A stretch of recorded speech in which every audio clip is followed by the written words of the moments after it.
Bonjour à tous camarades, donc comme Pierrot vient de l'annoncer, cette manifestation est particulièrement réussie puisque nous sommes plus nombreux que le 10 octobre, le dernier appel de la fonction publique.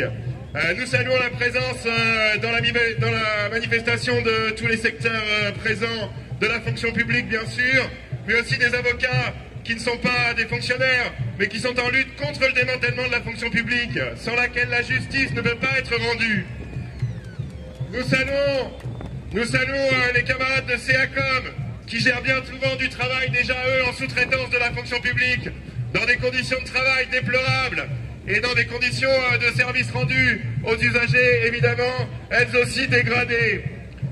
Nous saluons également les délégations des entreprises du secteur privé qui résistent actuellement face à l'application de la case du Code du travail et qui ont bien compris que c'était à la même politique que nous étions confrontés, la même politique qu'il fallait combattre dans le privé comme dans le public.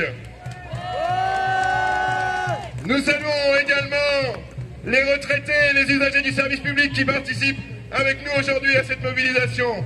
Alors cette journée, bien sûr, elle exprime au-delà des revendications spécifiques des uns et des autres, le ras-le-bol de la politique de casse des droits sociaux au profit des seuls intérêts des plus riches. Elle exprime en particulier le refus d'une politique qui vise à socialiser toujours plus les pertes pour privatiser toujours plus les profits. 93 milliards, le CAC 40 ne s'est jamais aussi bien porté. Elle exprime enfin le rejet de la méthode d'un gouvernement qui se sait illégitime et qui tente, pour pallier le rejet de sa politique, de diviser par tous les moyens les différents secteurs de la population entre eux. Et qu'est-ce qui illustre davantage cette politique de privatisation et de division que la campagne qui est menée à l'encontre des cheminots qui, au-delà de leurs droits élémentaires, défendent le service public ferroviaire en manifestant aujourd'hui même à Paris.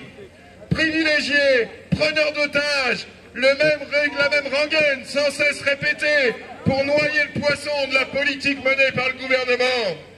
Un garçon que nous connaissons bien ici au Havre, Édouard Philippe pour ne pas le nommer, a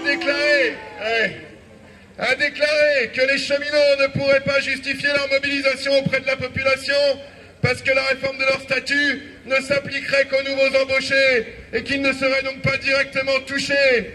Alors on ne sait pas ce qu'ils veulent dire. Ils veulent dire que les cheminots ils défendent juste leur bout de gras ou qu'ils défendent l'ensemble de la population. Alors le canard enchaîné il ne s'est pas trompé. Il a traduit ses propos d'Édouard Philippe de cette manière.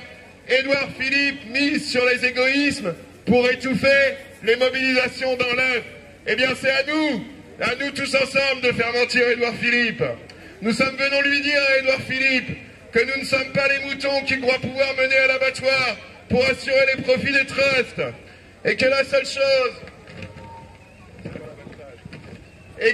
chose qui ruisselle dans cette société, excusez-moi, c'est le mépris qui nous porte, lui et ses amis du CAC 40.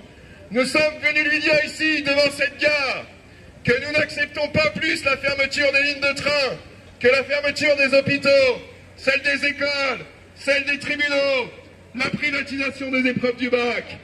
Nous sommes venus lui dire tous ensemble, salariés du public comme du privé, usagers du service public, salariés ou privés d'emploi, retraités, étudiants, que nous ne nous laisserons pas diffuser. C'est la fin de cette manifestation d'aujourd'hui, mais c'est le début de notre mobilisation.